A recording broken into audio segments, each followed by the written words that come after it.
Staying on the topic of money, let's check in with our financial analyst, Keith Springer, this morning, looking at the big board. And where are we going on right now? What's happening with our money this morning, Keith? Well, you know, finally we have a little pullback from this, from the plan that was not supposedly supposed to ever happen. Who really knows why it's going? Paul, you know, all week it's been going up because no one thought it should.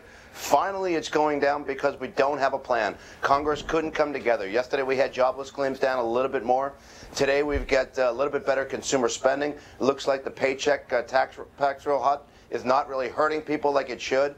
And so, with the market down about 100 points, not nearly as bad as it could be, the sequester, I would think, would have really hit the market, but we're not seeing that. We're really just not seeing it. It looks like the only thing that matters to the market this week or this month is more free money. As long as Bernanke is going to keep pumping money into the economy, as long as Bernanke is going to keep continuing the quantitative easing, that looks like that all the investors want to see. Yeah, you know, it appears as though, it's all, I know, just guesses, Keith, that the market was really hanging on the words of the president, because for a while the president was telling us this sequester happens, it's the end of the world, you'll notice it's going to be dramatic. And here, as it gets closer and he realized he wasn't going to get a deal, he's been saying these last few days, you probably won't notice it all for a little while. It'll be very slow incremental changes. So maybe the market just said, well, okay, maybe we won't notice.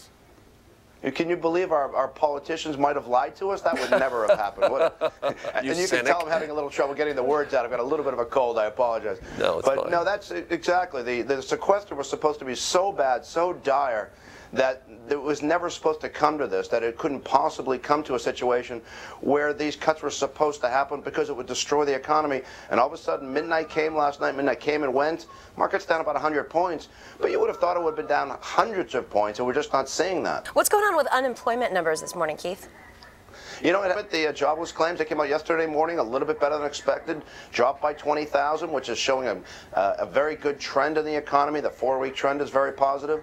This morning we had consumer spending up a little bit better than expected, 0.2%. It was expected to be 0.1%, showing that the payroll tax hike is not really taking effect.